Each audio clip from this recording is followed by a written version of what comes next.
একবার আমার মা আমাকে তার সাথে ছুটিতে শহরে নিয়ে গিয়েছিলাম। আমি হোস্টেলে থেকে পড়াশোনা করতাম, তাই আমার মায়ের সাথে খুব কম সময় কাটিয়েছিলাম। ছুটিতে আমরা একে অপরের খুব কাছাকাছি চলে এসেছিলাম। এরপর যা ঘটেছিল তা পরের গল্পে দেখুন। হ্যালো বন্ধুরা, আজকের আমাদের এই গল্পে আপনাকে স্বাগত। আমার নাম অরবিন্দ এবং আমার বয়স এখন ২৪ বছর। এই গল্পটি আমার এবং আমার মায়ের, যা একটি সত্যি গল্প। আমার মায়ের নাম আঁচল এবং তার বয়স এখন ৪৩ বছর। তিনি শরীরে একটু মোটা কিন্তু দেখতে খুব সুন্দর। যখন আমি ছোট ছিলাম তখন আমার বাবা চাকরির জন্য বিদেশে চলে গিয়েছিলেন। এরপর তিনি সেখানেই বিয়ে করে ফেলেন এবং কখনো ফিরে আসেননি। এই ঘটনায় আমার মা খুব কষ্ট পেয়েছিলেন, কিন্তু ধীরে ধীরে তিনি সামলে ওঠেন। এখন আমাকে লালন পালনের সব দায়িত্ব মায়ের ওপরেই এসে পড়েছিল, তাই তিনি নিজের জন্য চাকরি খুঁজতে লাগলেন। কিছুদিন পর আমার মামা আমার মাকে একটি চাকরির কথা বললেন, যেখানে একটি বড় কোম্পানির বসের সেক্রেটারির কাজ ছিল।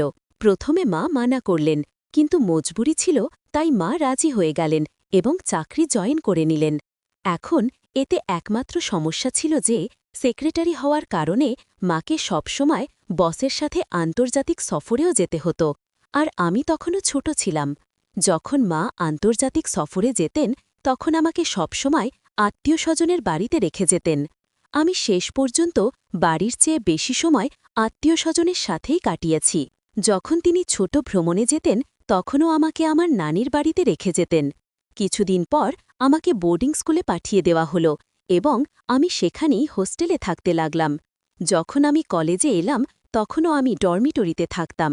সেই বছরগুলিতে আমি আমার মাকে শুধুমাত্র গ্রীষ্মের ছুটিতেই দেখতাম, সেটাও তখন যখন আমরা বিশ্বের কিছু সেরা জায়গায় ছুটি কাটিয়েছি। দুর্ভাগ্যবশত তার এই চাকরির কারণে এই সুযোগ সাধারণত ৪ বা ৫ দিনের বেশি স্থায়ী হতো না।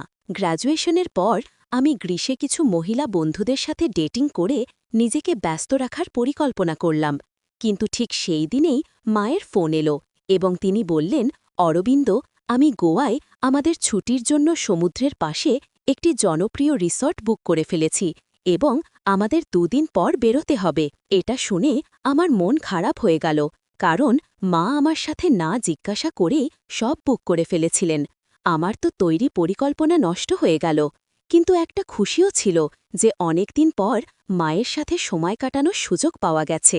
তাই আমি সব ভুলে খুশি হয়ে গেলাম। পরের দিন সকালে আমি ডরমিটরি থেকে বাড়ির জন্য বেরিয়ে গেলাম। যখন আমি বাড়ি পৌঁছালাম তখন মাও বাড়ি এসে গিয়েছিলেন। বাড়ি যেতেই মা আমাকে জড়িয়ে ধরে বললেন, কেমন আছে আমার ছেলে? আমি বললাম, ভালো আছি মা, শুধু তোমার খুব মিস করছি। তখন মা বললেন, বেটা, এই জন্যই তো তোমার সাথে ছুটিতে যাওয়ার পরিকল্পনা করেছি, যাতে আমরা দুজনেই একসাথে সময় কাটাতে পারি। এরপর আমরা দুজনেই খাবার খেলাম এবং মা বললেন, অরবিন্দ, তোমার প্যাকিং করে ফেলো, আমাদের কাল সকালে বেরোতে হবে। আমি বললাম, ঠিক আছে মা, এবং আমি আমার রুমে গিয়ে প্যাকিং করে ঘুমিয়ে পড়লাম। পরের দিন সকালে আমরা দুজন গোয়ার জন্য বেরিয়ে গেলাম এবং দুপুরের মধ্যে গোয়া পৌঁছে গেলাম। সেখানে পৌঁছে আমি দেখলাম যে মা হোটেল না নিয়ে সরাসরি সমুদ্রের পাশে একটি ছোট্ট, তারপর মা হঠাৎ করে আমার জীবনে অনেক আগ্রহ নিতে শুরু করলেন এবং আমরা কথা বলতে অনেক সময় কাটাতে লাগলাম। তাকে কাছে থেকে দেখলে আমি বুঝতে পারতাম যে তিনি এখনও ভালো অবস্থায় আছেন। সমুদ্র সৈকতে অনেক পুরুষ আমার মাকে তাকিয়ে দেখত, কিন্তু তিনি তাদেরকে না দেখার ভান করতেন। দিনের শেষে আমরা আমাদের স্যান্ডবেড এবং ছাতা দ্রুত সমুদ্র সৈকতে ফেলে এসে আমাদের ভিলায় ফিরে এলাম। কাপড় বদলে আমরা একটি স্থানীয় রেস্টুরেন্টের ছাদে রাতের খাবার খেতে গেলাম। রেস্টুরেন্টে আমরা একটি মার্টিনি এবং সালাদ দিয়ে শুরু করলাম। তারপর লবস্টার এবং অন্যান্য সামুদ্রিক খাবারের সাথে হালকা ফ্রেঞ্চ হোয়াইট ওয়াইন নিলাম। রাতের খাবারের পর আমরা রেস্টুরেন্টের পাশের রাস্তায় হাঁটতে বের হলাম। রঙিন ভিড়ের মধ্যে হাঁটতে হাঁটতে আমরা বার এবং ক্যাফেতে বাজানো সঙ্গীত শুনতে পাচ্ছিলাম। মা আমার হাত ধরে হাঁটছিলেন। তখনই আমি তাকে বললাম, মা, আশেপাশের লোকেরা কি ভাবছে? মা বললেন, ভাবুক, আমাদের কি? তার এই কথা শুনে আমি অবাক হয়ে গেলাম এবং ভাবতে লাগলাম শেষ পর্যন্ত আমার মা কেন এমন কথা বলছেন। যখন আমরা বাড়ি পৌঁছালাম তখন আমরা সূর্যাস্ত উপভোগ করতে ছাদে বসলাম। মা তার ব্যাগ থেকে একটি শ্যাম্পেনের বোতল বের করলেন এবং আমাকে খুলতে বললেন। তারপর তিনি পাতলা শ্যাম্পেন গ্লাসের শ্যাম্পেন ঢেলে আমাকে দিলেন। তিনি আমার পাশে বসলেন এবং তার গ্লাস থেকে আমাকে পান করাতে লাগলেন এবং বললেন আমার ছেলে কত বড় হয়ে গেছে। তারপর তিনি আমাকে মাথা থেকে পা পর্যন্ত এক ভিন্ন দৃষ্টিতে দেখছিলেন। কিছুক্ষণ পর আমরা বাড়ির ভিতরে চলে এলাম। ভিতরে এসে মা একটি হালকা নীল রঙের গাউন পরলেন এবং আমরা বসে শ্যাম্পেইনের সাথে কথা বলতে লাগলাম। তিনি তার পা আমার দিকে থাকা চেয়ারে রাখলেন। এটি দেখে আমি বুঝতে পারছিলাম না যে মা কেন এসব করছেন। আমি প্রথমে কিছুটা ঘাবড়ে গিয়েছিলাম, কিন্তু কিছুটা শ্যাম্পেন পান করার পর আমি সাহস করে তার দিকে তাকালাম। তখন আমি দেখলাম যে তার মুখে আজ এক ভিন্ন অভিব্যক্তি ছিল। আমার এইভাবে তাকানো তাকে মোটেও বিরক্ত করছিল না।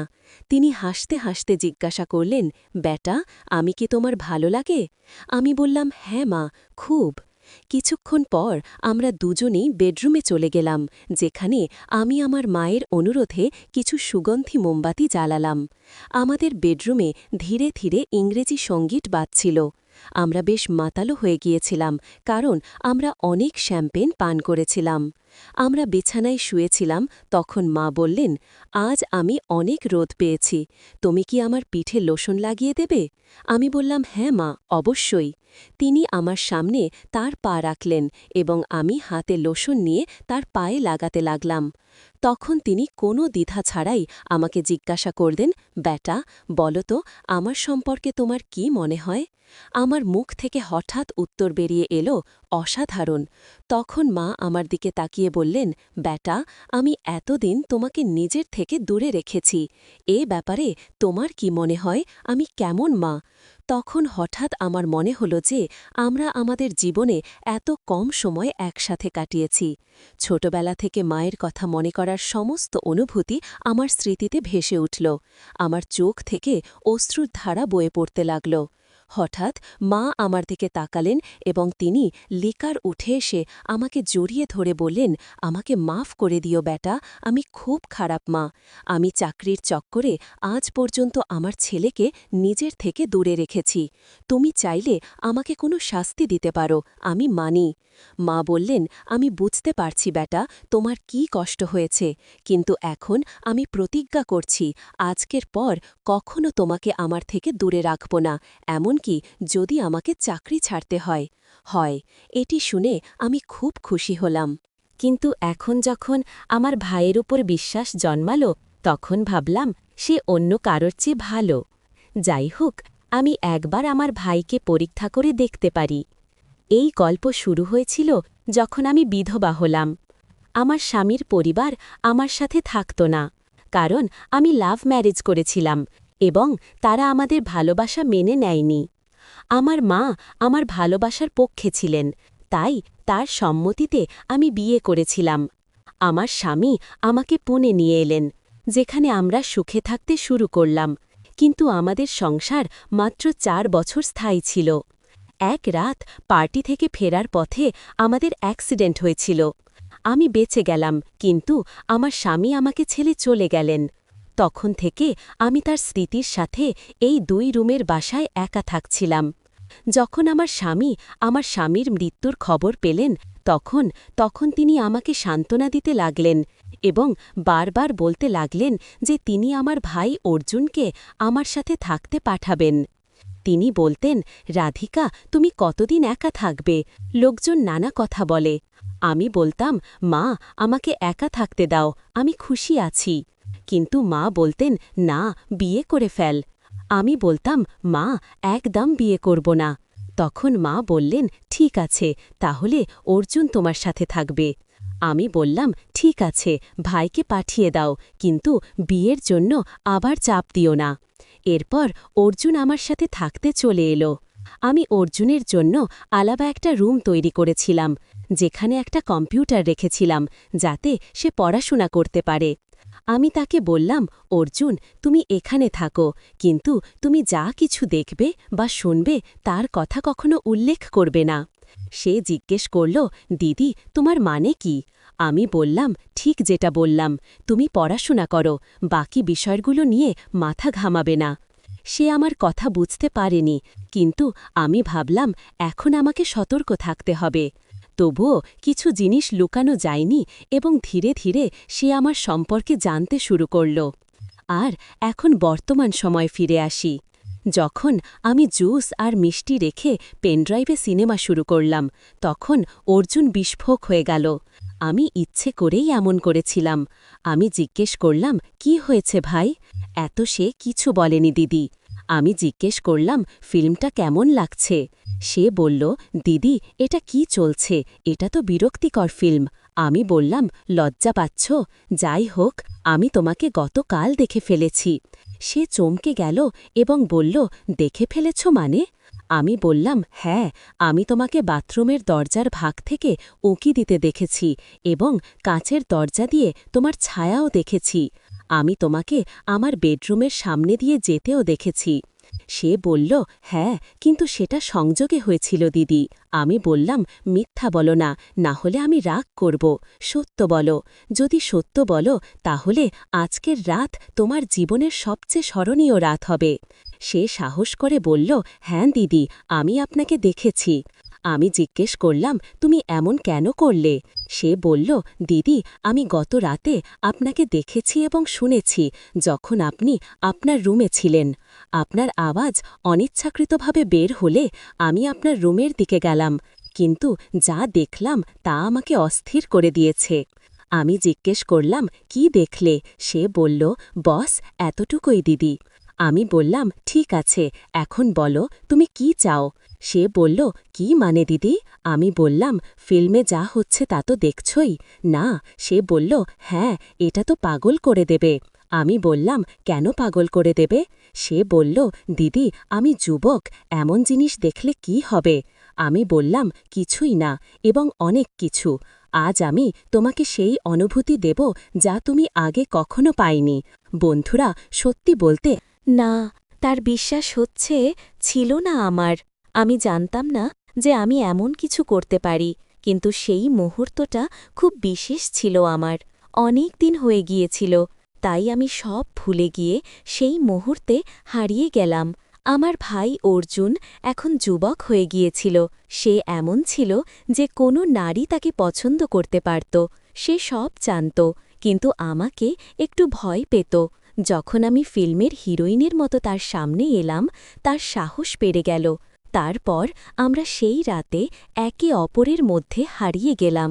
আমি বারবার তার দিকে এগিয়ে গেলাম এবং সেও আমার মধ্যে ডুবে গেল। শেষে আমি বললাম, বস করো অর্জুন, আমি আমার হক নিয়ে নিয়েছি, এখন আর দরকার নেই। সে বলল, কিন্তু দিদি, আমার মন এখনও ভরেনি, আমি আরও চাই। আমি বললাম, আমি আছি না, যা চাও নিয়ে নাও। তারপর সে এমন কিছু করল যা আমি স্বপ্নেও ভাবিনি। সে আমার জন্য নতুন ছিল, যেমন প্রথমবার অনুভব করছি। আমি বিশ্বাস করতে পারছিলাম না আমার সাথে কি ঘটছে। সেই অভিজ্ঞতা আমার ধারণার বাইরে ছিল। আমি খুব খুশি ছিলাম, কারণ এই অনুভূতি অনন্য ছিল। সেই দিন থেকে আমাদের সম্পর্ক বদলে গেল। আমার ভাই আমাকে প্রতিদিন প্রচুর ভালোবাসা দিতে শুরু করল। আমরা এটি কয়েক মাস ধরে করলাম, কিন্তু তারপর একটি খবর আমাকে হতবাক করে দিল। আমি জানতে পারলাম যে আমি গুরুতরভাবে অসুস্থ এবং আমার ক্যান্সার হয়েছে। এখন আমি বুঝতে পারছি না কি করব। এটা কি আমার কর্মের শাস্তি?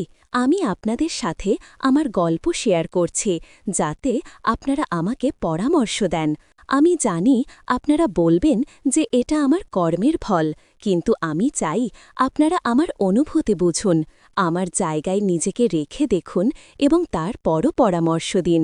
আমি আপনার পরামর্শের অপেক্ষায় থাকব এবং সেগুলো মনোযোগ দিয়ে পড়ব। তো বন্ধুরা, এটা ছিল আমার গল্প। আপনাদের কেমন লাগলো কমেন্ট করে অবশ্যই জানাবেন। যদি পছন্দ হয় তবে লাইক করুন এবং বন্ধুদের সাথে শেয়ার করুন। এমন গল্পের জন্য আমাদের চ্যানেল সাবস্ক্রাইব করুন এবং বেল আইকন টিপতে ভুলবেন না।